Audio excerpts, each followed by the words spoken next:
मैं एडवोकेट बिट्टू शर्मा। आज दोस्तों जिस टॉपिक पर हम वीडियो लेके आए हैं वह टॉपिक है, यदि आपकी जमीन पर, खेत पर, कोई मकान पर किसी ने कब्जा किया है तो आप उसको किस तरह से हटवा सकते हैं, और वो भी बहुत जल्द। यह दोस्तों नए कानून में जो नए प्रोविजन आए हैं, जो 1 जुलाई से स्टार्ट होने वाले हैं कानून, तो उसके अनुसार कि आप अपनी जमीन से कब्जा कैसे हटा सकते हैं दोस्तों। इसके 3 प्रोसीजर है दोस्तों। फर्स्ट, आप पुलिस के माध्यम से कब्जा हटवा सकते हैं। सेकंड, आप एसडीएम के माध्यम से। थर्ड, कोर्ट के माध्यम से।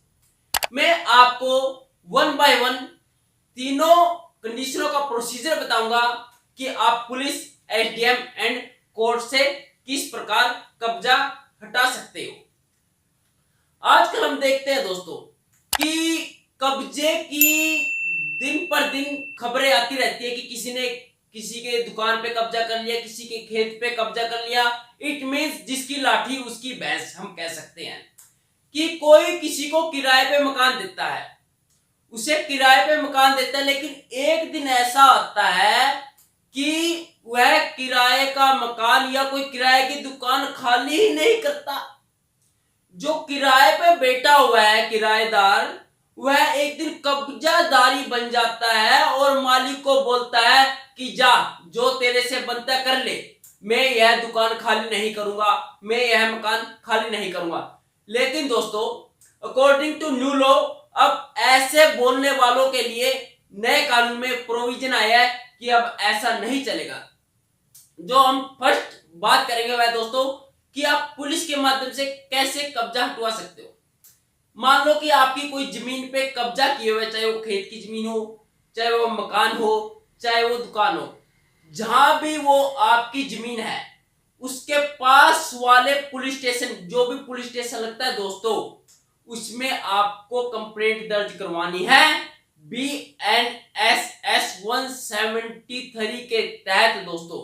क्योंकि नए कानून में BNSS 173 के तहत रिपोर्ट दर्ज की जाएगी जिस व्यक्ति ने आपकी जमीन पर कब्जा किया हुआ है, और उसके खिलाफ 3 दिन के अंदर अंदर एफआईआर दर्ज करवानी नेसेसरी है दोस्तों।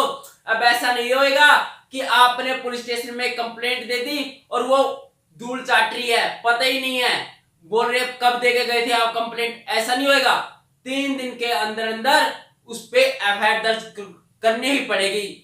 और दोस्तों जिस व्यक्ति ने आपकी जमीन पर कब्जा किया है उस पर जो एफआईआर दर्ज होगी 329 यानी 329 क्लॉज 3 के तहत धारा लगेगी, जिसमें 5,000 रुपए तक का जुर्माना और 6 महीने तक की सजा का प्रावधान है। आपकी जमीन से कब्जा तो हटेगा ही हटेगा, साथ में उसको जुर्माना और सजा भी मिल सकती है दोस्तों। यह जो दोस्तों मैंने बताया यह है कि पुलिस के माध्यम से, कि आप पुलिस के माध्यम से कैसे कब्जा हटवा सकते हो।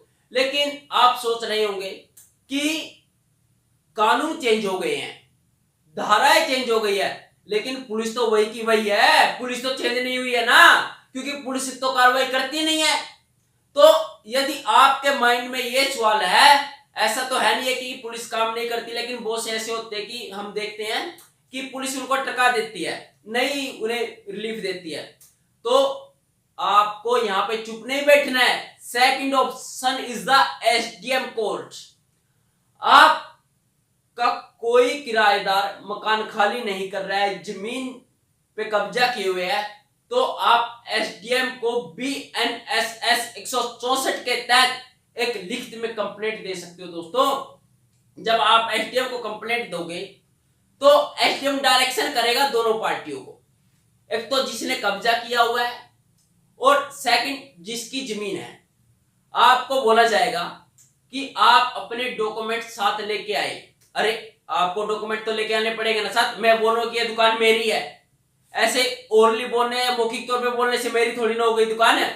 मेरे पास डॉक्यूमेंट होने चाहिए कि हाँ ये दुकान मेरी है। तो आपको एविडेंस यानी सबूत लेके आना पड़ेगा, उसकी रजिस्ट्री लेके आनी पड़ेगी, दुकान, प्लाट, जमीन, एनीथिंग एल्स जो भी है, और एसडीएम साहब को दिखानी पड़ेगी कि देखो सर मेरे पास मेरे कागज है, ये जमीन मेरी है और इस व्यक्ति ने मेरी जमीन पे कब्जा हुआ है, यानी जिसके पास डॉक्यूमेंट उसकी जमीन ही माना जाएगा। सबूत दिखाने पड़ेंगे दोस्तों। तो एसडीएम क्या करेगा, कब्जा हटाने के आदेश देगा ऑर्डर 163 के तहत, और यह साफ तौर पर बोलेगा कि अब यह जमीन इसकी है। ऐसा नहीं है कि मौखिक तौर पर बोल देगा कि यह आपकी जमीन है, ऑर्डर, और आपको कब्जा दिलवाएगा एसडीएम। ऐसा नहीं है दोस्तों अब पहले की तरह कि जब दिल उठाया किसी की जमीन पे कब्जा कर लिया और उसके पास 4-5 गुंडे होते तो उसे डरा दिया, धमका दिया और वो बेचारा बैठ गया, चलो कोई नहीं। तो अब ऐसा नहीं चलेगा। यदि कोई किराएदार मकान खाली नहीं करता है, आजकल हम बहुत से देखते हैं कि किराएदार बैठ तो जाते हैं, हम तो देते हैं चलो मंथली किराया आएगा, लेकिन मंथली क्या होता है, परमानेंट किराएदार हो जाता है। स्टार्टिंग में किराया देता है, फिर कुछ टाइम बाद किराया देना भी बंद और मकान भी नहीं खाली करता। तो उनके लिए बीएनएसएस में 316(2) के तहत 5 साल की सजा का प्रावधान किया गया है दोस्तों। अब ऐसे जो कब्जाधारी है ना, वो सावधान हो जाओ। अब वो नहीं चलेगा कि आपने कब्जा कर लिया है। और मैं आपसे दोस्तों बोलूंगा, जो ये रेंट पे देते हैं जो जमीन या मकान, जो दुकान, मैंने पिछली वीडियो में बताया था कि वो कब्जा किस तरह से करते हैं। आप उनको जो रिटर्न में लीजिएगा, देने से पहले उनसे डॉक्यूमेंट लीजिएगा और एक टाइम लिमिट फिक्स करिएगा। ऐसा नहीं है कि वो रहते ही रहते जा रहे हैं। और आप मेरी पिछली वीडियो देख सकते हैं कि वो कब्जा कैसे करते हैं, आप अवेयर रहिएगा। नेक्स्ट दोस्तों, यदि आपको एसडीएम से भी रिलीफ नहीं मिलता है तो आप क्या कर सकते हैं, तो क्या बचता है, कोर्ट। तो आप पुलिस स्टेशन गए, वहां रिलीफ नहीं मिला, आप एसडीएम गए, वहां रिलीफ नहीं मिला, तो आपके पास third option is the last option, वह कोर्ट। कोर्ट में आप 2 तरह के सूट डाल सकते हो दोस्तों। एक तो होता है सिविल सूट के तहत आप यानी कब्जा हटवा सकते हो। सेकंड है जो बीएनएसएस 233 के तहत आप मुकदमा दर्ज करवा सकते हो दोस्तों, जिसमें 232 भी ऐड की गई है। और इसमें जो 232 है 232 में क्या कहा गया है कि इसमें 180 दिन के अंदर अंदर जो है इस मुकदमे का सलूशन करना है। ऐसा नहीं है कि तारीख पे तारीख, तारीख पे तारीख, अब तारीख पे तारीख लगती गई। अब आपको 180 डेज के अंदर अंदर इस केस को रफा दफा करना है दोस्तों। और हम देखते हैं बहुत से बार कि जो भी आता है वो बोलता है कि डराता है, धमकाता है, उसको जान से मारने की धमकी देता है जिसकी जमीन होती है कि यदि तो पुलिस के पास गया या कोर्ट में गया, तूने केस किया तो मैं तुझे जान से मार दूंगा, तेरी हड्डी पसलियां तोड़ दूंगा।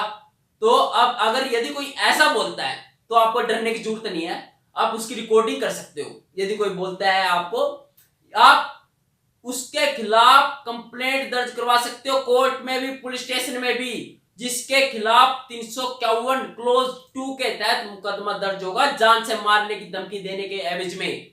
यह दोस्तों ऐसी पॉइंट है कि जो मैंने आपके साथ साझा किए हैं कि आप आपकी जमीन से कैसे कब्जा हटवा सकते हो। क्योंकि आज बहुत से मैटर हम देखने को मिलते हैं कि आपके ऊपर कब्जा किया होता है आपकी जमीन के ऊपर, लेकिन आप चुपचाप बैठ जाते हो। आपको चुप नहीं बैठना है, लड़ाई लड़नी है।